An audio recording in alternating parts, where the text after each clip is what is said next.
कोई दिहल से ई गड़बड़ अनुपावा। अरे का कइलस हो? कोई दिहल से ई गड़बड़ अनुपावा। ऐसन ई कैलस काम चुप चुपावा। हंसी हंसाई होई कोई पूछी हउए हई का। हंसी हंसाई होई कोई पूछी हउए हई का। का कहिए भौजी रे होके के रही गइल का। का कहिए भौजी रे होके के रही गइल का। अरे ई का कइलू ए दादा?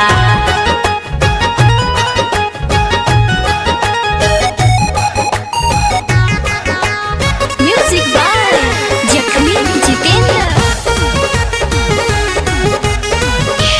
आवत बोलावत रहुए रोज बिस्तर में।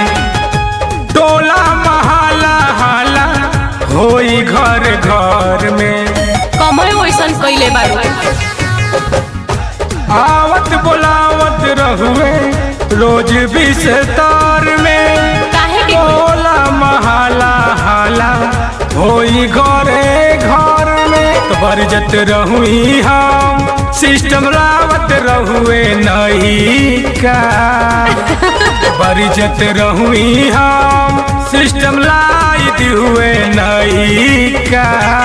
कैसे हो? का कहिए भौजी रे होके के रही गइल का।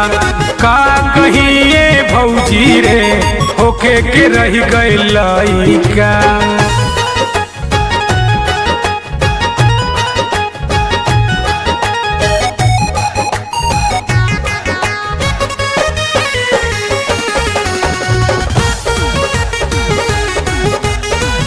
मंगैदा दवाई चाहे उपाय कौन कैदा।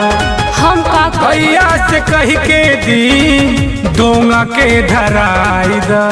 अब तो जरूरी हो गइल बा कइल। मंगैदा दवाई चाहे उपाय कौन कैदा।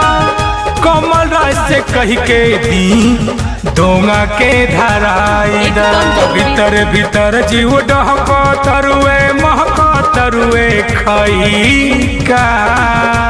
भीतर भीतर जीव डहक तरुए महक तरुए खई का।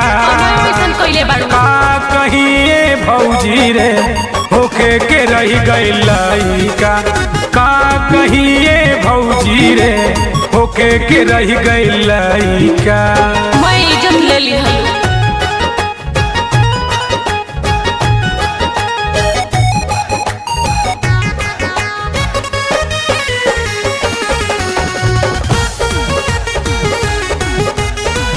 जानी जई है जाती जो सिया श्यामवारा। का हो? फौजी सुरेंद्र हमके रखी है ना दोबारा। इहे सोच के तो हमरो डर लागता। जानी जई है जाती जो सिया श्यामवारा। फौजी सुरेंद्र हमके रखी है ना दोबारा। रोइया भागिन सोहागिन पलंगिया लागल जवन सनमई का। रोइया भागिन सोहागिन पलंगिया लागल जवन सनमई का। का कहिए भौजी रे होके के रही गइल का। का कहिए भौजी रे होके के रही गइल का। करे के बेरी ना सोचलू त अब का।